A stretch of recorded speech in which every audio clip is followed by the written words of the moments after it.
everyone, my name is Mat Warger and welcome to my course Securing a GraphQL API with Apollo. I'm a senior software consultant at Keyhole Software in Kansas City and have been building full-stack applications for over a decade. Security is an important part of any modern web application. Have you ever wondered what similarities or differences there are between GraphQL and traditional REST APIs? In this course, we're going to explore how API security practices can be applied to the Apollo GraphQL server in Node.js and how to use the API securely from a client-side React app using Apollo Client. We'll leverage an existing application and slowly add features including user accounts and roles to provide a great experience for the users of the app and a secure way for the clients of the app to interact with it and the underlying API.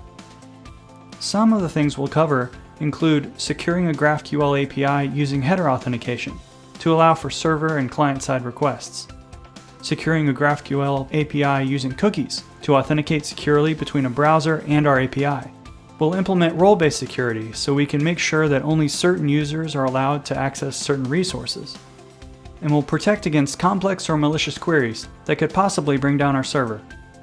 By the end of this course, you'll have a solid foundation for securing your own GraphQL APIs and the concepts necessary to implement it in your own projects. Before beginning the course, you should be familiar with Apollo Server and Apollo Client. We'll be building up security features from scratch, so you won't need a security background to get started.